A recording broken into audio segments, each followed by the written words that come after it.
أعوذ بالله من الشيطان الرجيم بسم الله الرحمن الرحيم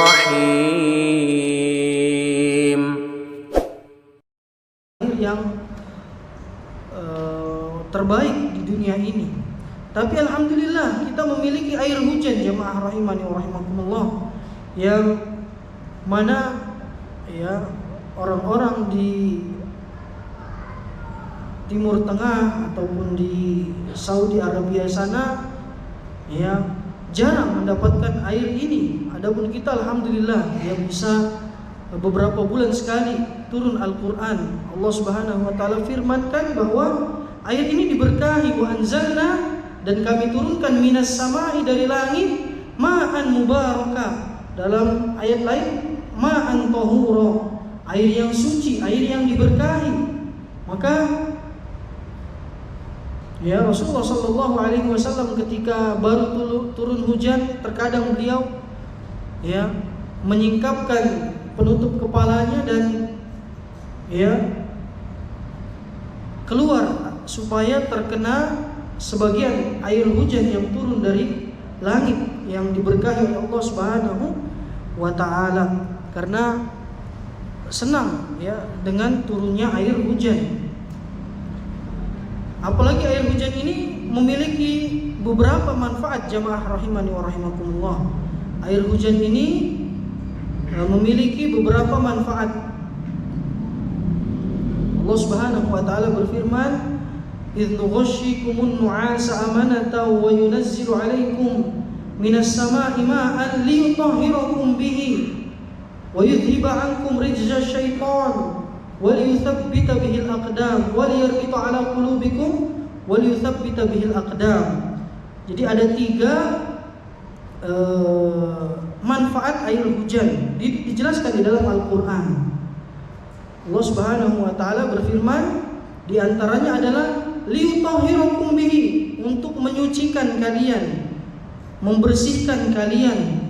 Dan ya subhanallah wa masya Allah, air hujan ini ya selain bisa membersihkan zahir, bisa membersihkan pakaian badan kita, dia juga bisa membersihkan batin dari gangguan-gangguan syaitan, dari gangguan-gangguan syaitan. Liyutahhirakum bihi wa yudhhiba ankum rijza syaitan, dan menghilangkan gangguan-gangguan syaitan. Makanya air hujan ini juga terkadang dipakai untuk meruqyah, karena selain bisa membersihkan zahir ya pakaian ataupun badan, dia juga bisa dibuat untuk ya menghilangkan gangguan syaitan. Wa yudhhiba ankum rijza syaitan, dan menghilangkan ya keburukan-keburukan syaitan. Wa liyuthabbita bihil aqdam wa liyarbita 'ala qulubikum wa yuthabbita bihil aqdam, dan bisa menguatkan hati dan mengokohkan kaki-kaki kita. Karena dijelaskan kenapa bisa begitu air hujan, kenapa bisa meneguhkan hati. Karena ketika turunnya hujan, kita merasa senang, kita merasa bahagia, rahmat Allah Subhanahu wa ta'ala turun, keberkahan rahmat, maka hati kita pun merasa tenang. Udara yang tadinya berpolusi, banyak debu, tapi ketika Allah turunkan hujan, terbawa itu semua menjadi ya bersih lagi, menjadi bersih lagi. Udara yang tadinya dipenuhi asap, debu, ya polusi, tapi ketika turun hujan ya menjadi bersih lagi. Ini dijelaskan di dalam Al-Quran sebagaimana ayat yang disebutkan tadi. Maka membuat hati ini tenang. Maka ketika hati tenang, maka dia akan kuat dan akan stabil, akan kokoh, dan akan juga menguatkan ya istiqomah seseorang ya, yang mana Ini dijelaskan oleh Allah Subhanahu wa taala. Ya tabarakalladzi biyadihil mulku wa huwa ala kulli syai'in qadir. Allah lah zat yang memberkahi segala sesuatu. Maka kita cari keridhaan Allah Subhanahu wa taala agar Allah memberkahi kita. Keberkahan-keberkahan yang Allah jelaskan di dalam Al-Qur'annya tidak bisa kita dapatkan kecuali kalau kita taat kepada Allah Subhanahu wa taala, minta darinya, dari Allah Subhanahu wa taala keberkahan. Maka Allah Subhanahu wa taala bisa memberkahi semuanya jika Dia kehendaki.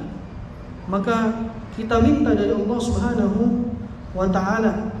Biyadihil mulku, di tangannya lah, di genggamannya lah segala kerajaan dan kekuasaan. Raja-raja dunia memiliki atau menguasai wilayah, tapi tidak selamanya. Maka bukan raja yang sebetulnya, bukan raja yang sebenarnya. Raja yang sebenarnya adalah dia yang abadi, memegang, menguasai segala kerajaan di dunia ini. Dialah Allah Subhanahu wa taala. Di hari akhirat nanti Allah Subhanahu wa taala akan memanggil, limanil mulkul yaum, kepunyaan siapakah kekuasaan di hari ini? Maka tidak ada satupun yang berani menjawab. Raja-raja dunia tidak ada yang berani menjawab pertanyaan Allah Subhanahu wa taala tersebut. Limanil mulkul yaum, lillahil wahidil qahhar. Milik Allah lah yang maha perkasa dan maha menguasai. Raja-raja dunia hanya sementara. Ada yang 2 tahun, 5 tahun, 10 tahun, tapi tidak ada yang selamanya. Maka Allah lah raja di atas raja. Maka Allah Subhanahu wa taala, sebagaimana yang disampaikan oleh Rasulullah sallallahu alaihi wasallam, dibenci seseorang memiliki nama Syahin Syah dalam bahasa lain, yang artinya raja di atas raja. Nama ini dibenci oleh Allah Subhanahu wa taala karena dialah raja di atas segala raja. Allah lah Subhanahu wa taala raja di atas raja. Tabarakalladzi biyadihil mulku wa huwa ala kulli syai'in qadir. Dan dialah yang maha menguasai segala sesuatu. Alladzi khalaqal mauta wal hayata liyabluwakum ayyukum ahsanu amala. Dialah zat yang menciptakan kematian dan kehidupan. Kematian dan kehidupan. Wa huwal azizul ghafur, dan Dia maha perkasa dan maha mengampuni. Alladzi khalaqal mauta wal hayata. Kita dahulunya tidak ada, kemudian Allah hidupkan, kemudian Allah matikan, kemudian Allah hidupkan lagi. Kematian adalah inqita'u ta'alluqir ruh bil badan, terputusnya hubungan antara ruh dengan badan, tidak terhubungnya antara ruh dengan badan. Maka jamaah rahimani wa rahimakumullah, badan kita ini, tubuh kita ini terdiri dari 2 bagian, dari ruh dan badan, dari jiwa dan raga, dari rohani dan jasmani. Kata Syekh Shalih Al-Utsaimin rahimahullah taala, kebanyakan kita memperhatikan setengah dari badannya. Dia memperhatikan badannya, kesehatannya, rumahnya, kendaraannya, tapi dia lupa hatinya, dia lupa ruhnya. Maka ya, dia melupakan setengah bagian dari badannya. Dia melupakan setengah bagian dari badannya. Maka ya, kita pernah dengar ada orang yang terkenal ya, tapi mati bunuh diri. Ya, punya harta yang banyak, orang kaya, tapi mati bunuh diri. Terkenal ya, punya jabatan, punya harta, mati bunuh diri.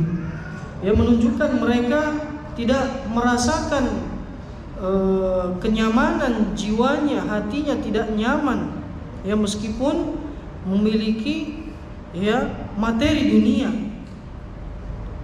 Maka ini tidak menjamin, jamaah rahimani wa rahimakumullah. Maka ya, kita harus memperhatikan setengah bagian dari badan kita, ruh kita, hati kita, ya, jiwa kita. Ya. Yang mana jika seseorang bisa sampai kepada derajat ya seperti yang dirasakan oleh Nabi Shallallahu Alaihi Wasallam, ya, atau para sahabat atau para ulama, inilah kebahagiaan yang hakiki. Ya, kata beliau Shallallahu Alaihi Wasallam,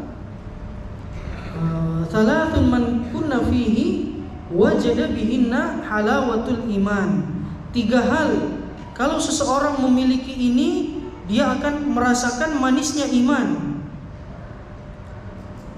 Dia akan merasakan manisnya iman.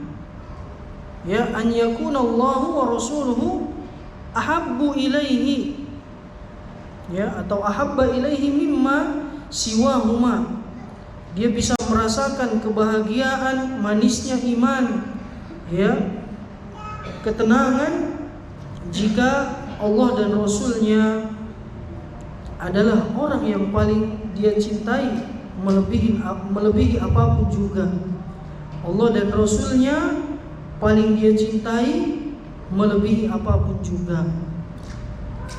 Ini yang pertama, mencintai Allah dan Rasulnya di atas segala-galanya, melebihi apapun juga. Maka dia akan merasakan manisnya iman.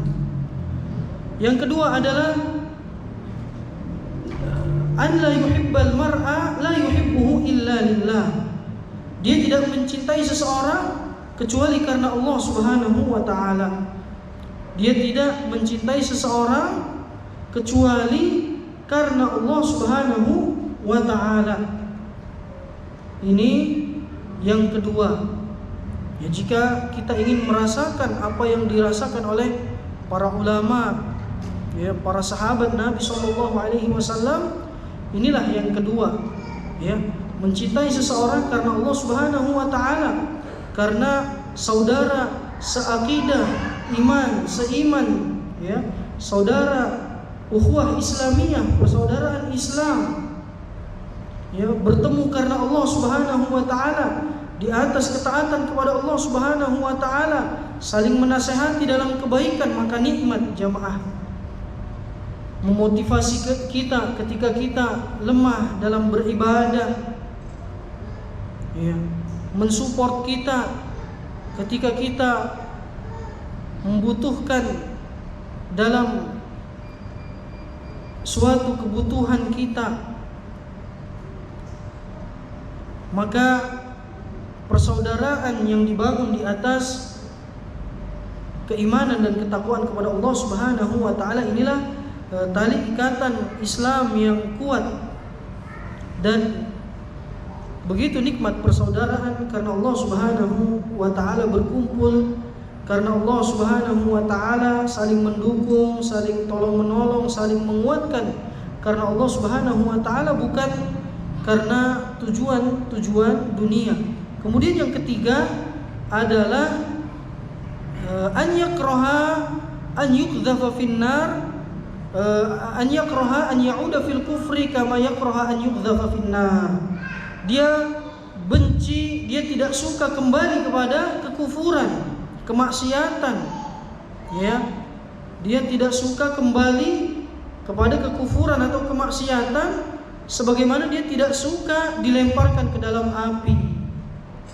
Inilah ya yang menjadikan seseorang istiqomah. Dia tidak suka kembali lagi kepada masa lalunya yang buruk, ya, kepada kemaksiatannya. Maka dia berusaha keras bagaimana caranya dia supaya bisa keluar dari kemaksiatan tersebut, supaya bisa tetap ya istiqomah di atas ketaatan kepada Allah Subhanahu wa taala. Ya, yang ketiga adalah dia tidak suka kembali kepada kekufuran atau kemaksiatan atau keburukan, ya, sebagaimana dia tidak suka dilemparkan ke dalam api neraka. Kata beliau, ya, wajada bihinna halawatal iman, akan merasakan kenikmatan atau manisnya iman. Dan sebagian ulama menjelaskan bagaimana mereka ya bisa merasakan manisnya ini akan tergambarkan dari sikap mereka. Pernah dua orang sahabat ditugaskan oleh Nabi SAW menjaga perbatasan, ya, menjaga perbatasan. Maka ternyata ada yang mengintai jamaah, ada yang sedang memata-matai mereka. Ya, kemudian yang mendapatkan